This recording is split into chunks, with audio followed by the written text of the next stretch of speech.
Last night's Fox News clash exploded as John Deere CEO John May savaged Trump, calling him a traitor who sold out farmers. White House Press Secretary Karoline Leavitt fired back, defending her boss with icy fury, leaving May rattled.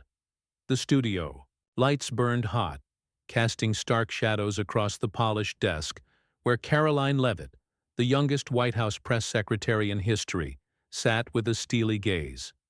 At 27, her poised demeanor belied the fire within, honed by years navigating Trump's inner circle. Opposite her, John May, the grizzled CEO of John Deere, leaned forward, his weathered hands clenched, eyes glinting with barely restrained contempt.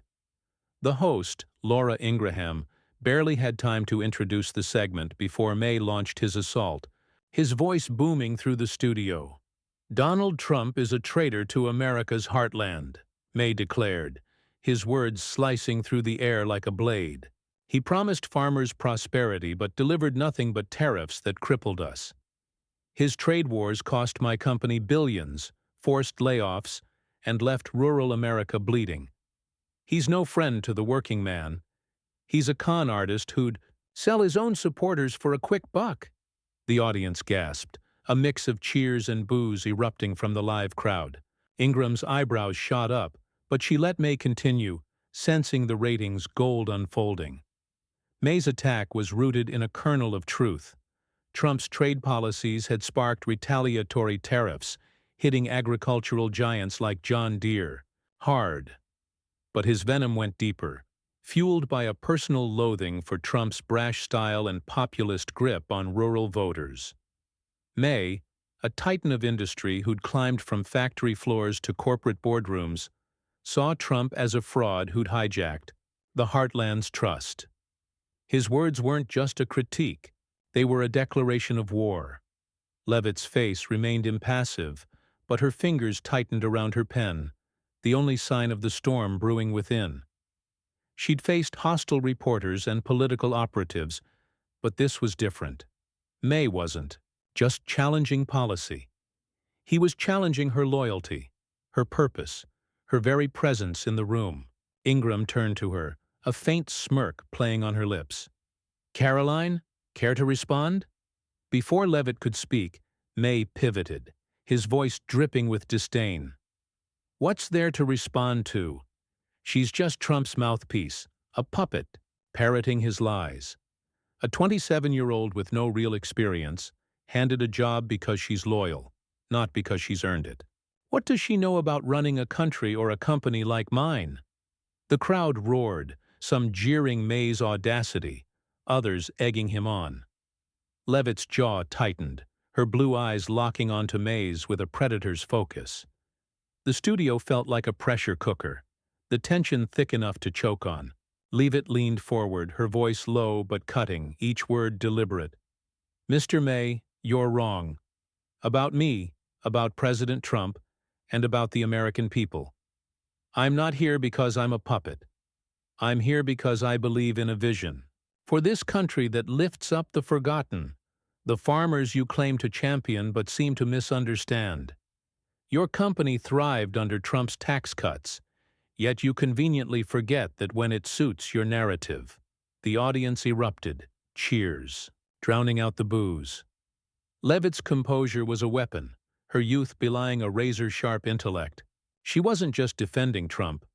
She was dismantling May's credibility, piece by piece. "You call him a traitor, but let's talk numbers. Farm incomes rose 20% under Trump's first term. Your company's stock hit record highs.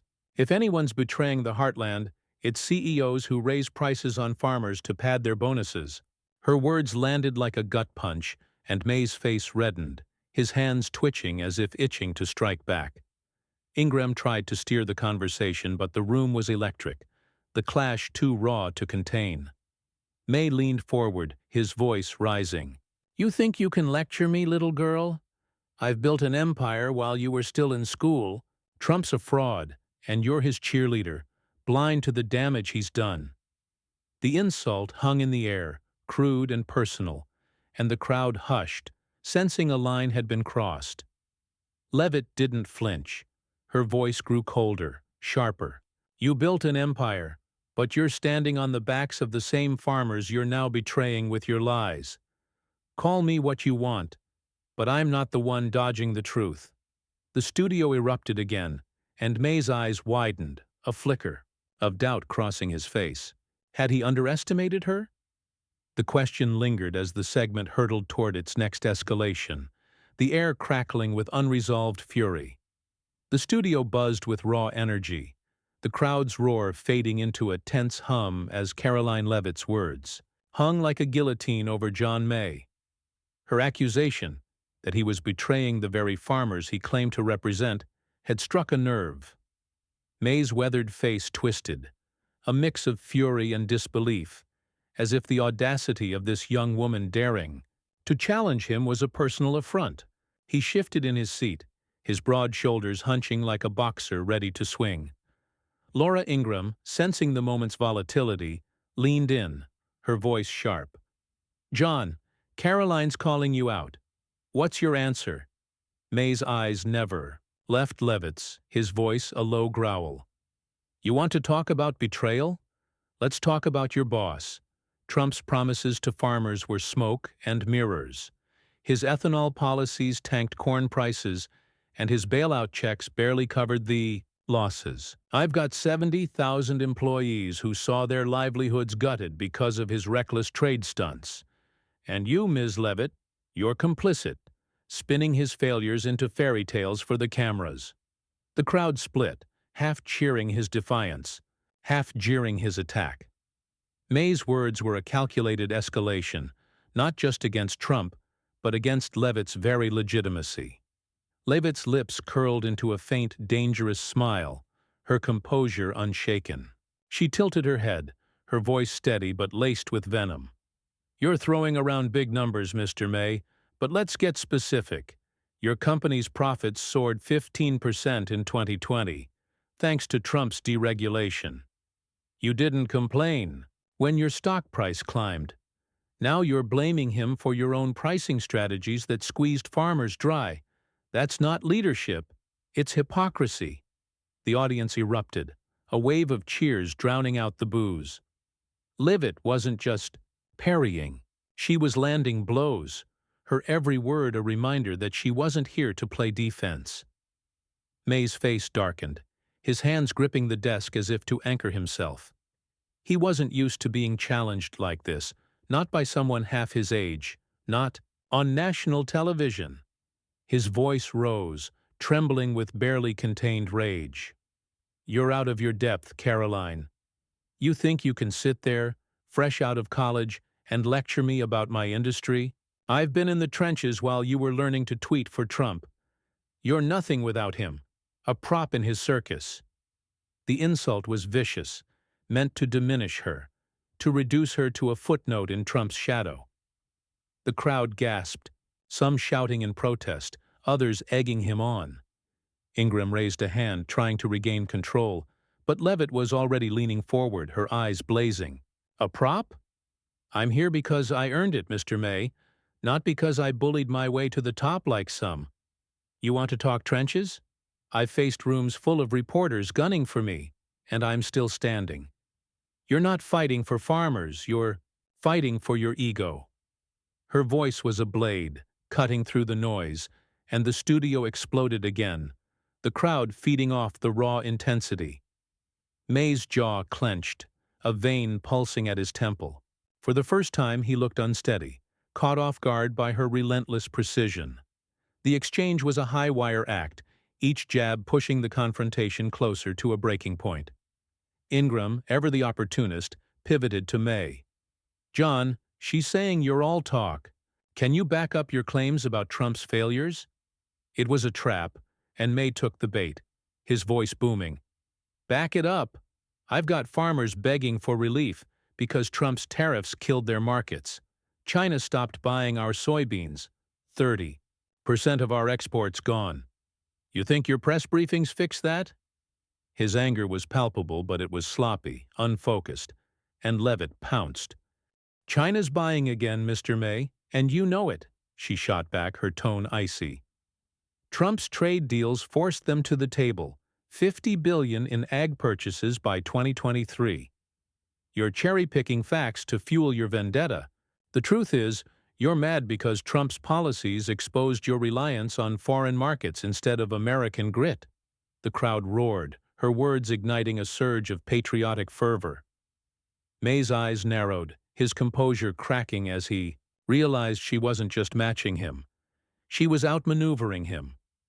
The studio felt like a battlefield, the air thick with hostility. May leaned forward, his voice a snarl. "You're a child playing at power, Karoline. You'll crash and burn defending that man." It was a threat, personal and raw, and the crowd hushed, sensing the confrontation was about to explode into something unforgettable. The silence in the studio was deafening, John May's threat echoing like a gunshot. His words, "You'll crash and burn," hung heavy, a personal attack meant to rattle Karoline Leavitt and cement his dominance. The crowd held its breath, eyes darting between the young press secretary and the John Deere CEO, whose face was a mask of righteous fury. Laura Ingraham, sensing the moment's weight, let the tension simmer, her gaze flicking to Leavitt, waiting for her to crack. But Leavitt's expression was unyielding, her blue eyes locked on May's, a quiet storm brewing beneath her calm exterior. The stage was set for a reckoning. Leavitt leaned back slightly, her voice measured but laced with steel. "Crash and burn. Mr. May, the only thing burning here is your credibility. You come in here throwing insults, thinking you can intimidate me because I'm young, because I'm a woman, because I stand with Trump. But you're mistaken. I don't scare easily, and I don't back down from bullies." The crowd erupted, a surge of cheers shaking the studio. Her words were a defiance, not just of May, but of every critic who'd underestimated her. At 27, she was a force, and she was proving it in real time. May's face flushed, his hands balling into fists. He wasn't used to being called out, not like this, not by someone he'd dismissed as insignificant. His voice rose, jagged with anger. "Bully? You're the one twisting facts to prop up a failing president. Trump's policies gutted rural America. My farmers lost markets, lost homes, because of his ego-driven trade wars. You stand there preaching loyalty, but you're blind to the wreckage he's left behind."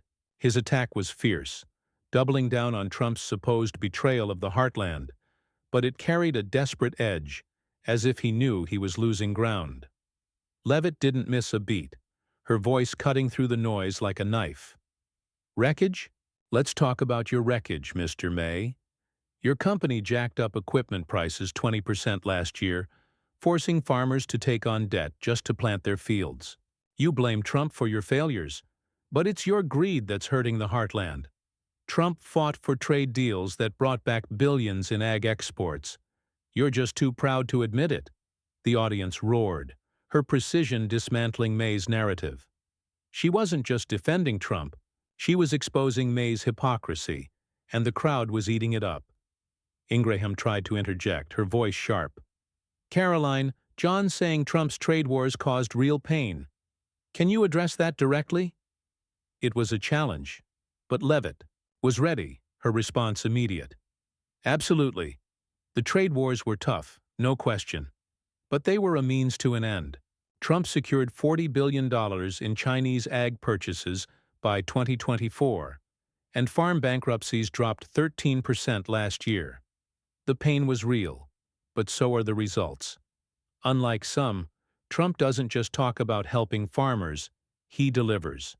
Her words were a masterclass in redirecting the narrative, and May's eyes narrowed, his frustration palpable.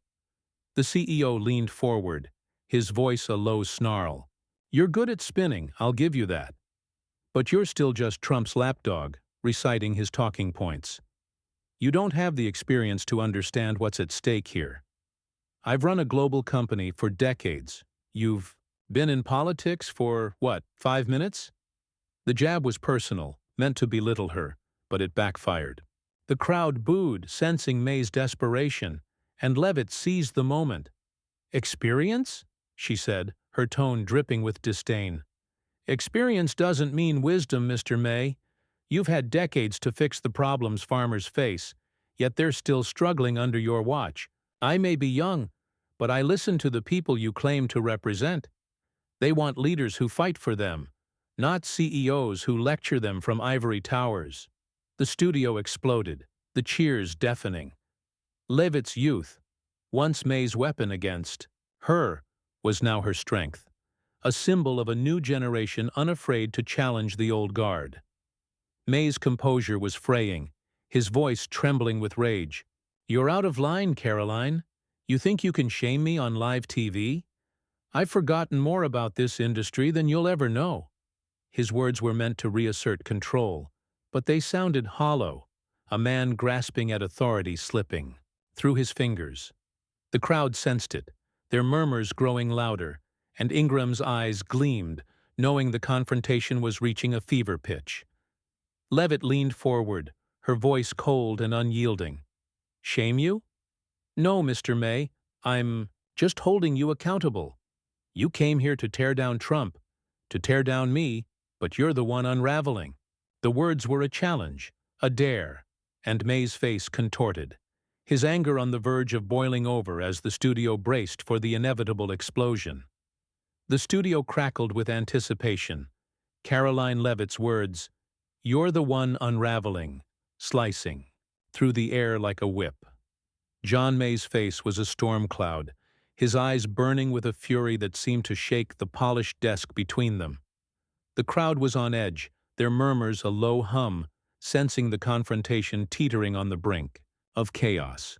Laura Ingraham, her expression a mix of delight and caution, leaned forward, her voice cutting through the tension.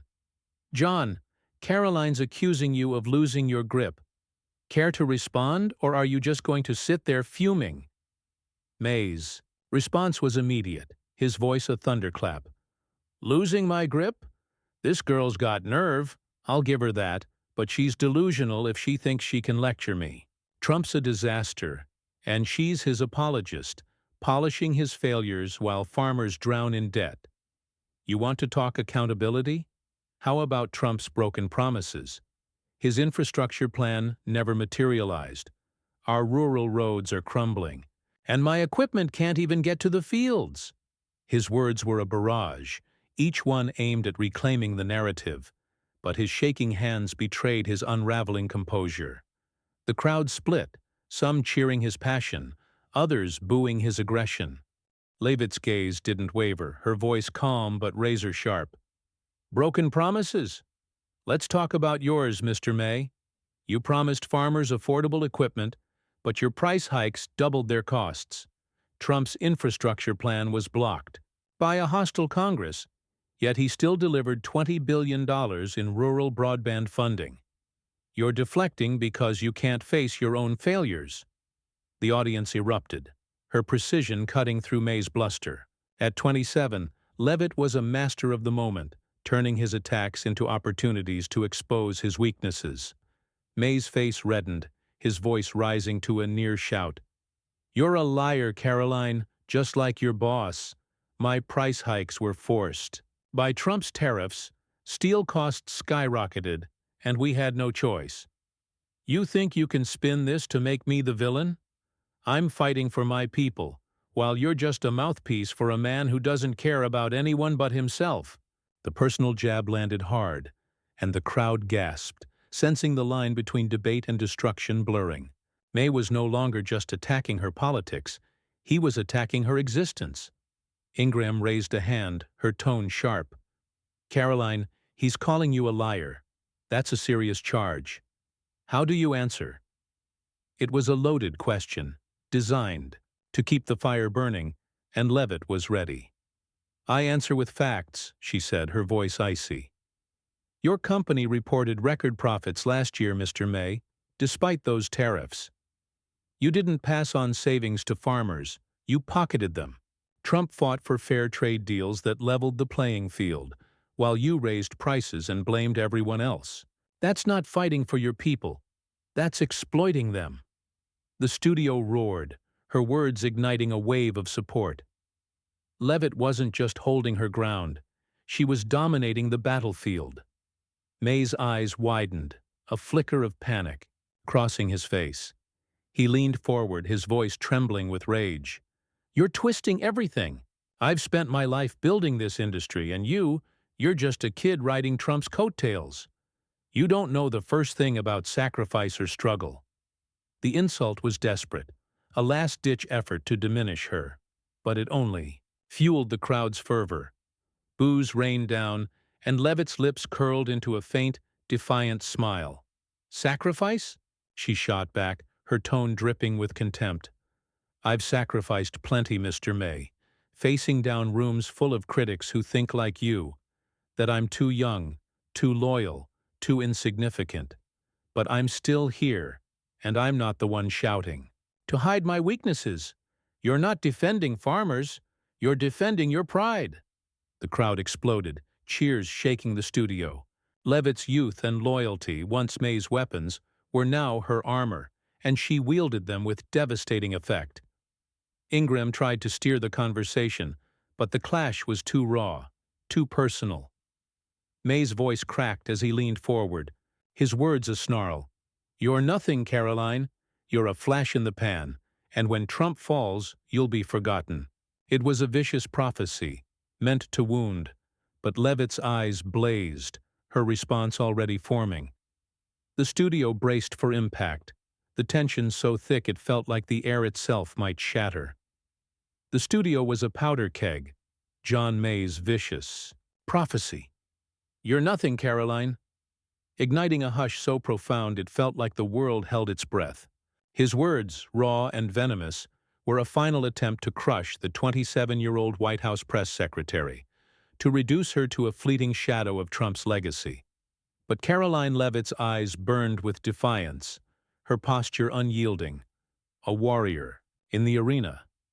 Laura Ingram, her voice tinged with anticipation, leaned in. "Karoline, that's a bold claim from John. Your response?" The crowd leaned forward, sensing the climax of a battle that had already reshaped the airwaves. Leavitt's voice was a blade, sharp and unwavering. "Nothing? Mr. May, you've spent this entire segment trying to tear me down, but all you've done is expose your own desperation. I'm not here for fame or fleeting moments. I'm here for the millions of Americans who believe in a stronger future, a future you've lost sight of in your ivory tower. You call me a flash in the pan? I'm the spark that's lighting a fire under leaders like you who've forgotten who they serve." The studio erupted, cheers crashing like a tidal wave. Her words were a rallying cry, transforming May's insult into a badge of honor. May's face contorted, his voice a ragged shout. "You're delusional. Trump's a sinking ship and you're tied to him. My company employs thousands, feeds millions. You're just a voice, a nobody who'll vanish when he does."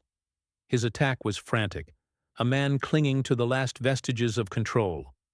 The crowd booed, their allegiance shifting, and Leavitt seized the moment, her voice rising with controlled fury. "A nobody? I speak for a movement, Mr. May, for farmers, workers, families you've priced out of their livelihoods. Your company's profits hit $9 billion last year, yet you cry victim. Trump fought for fair trade, for tax cuts that saved your bottom line, and you repay him with lies.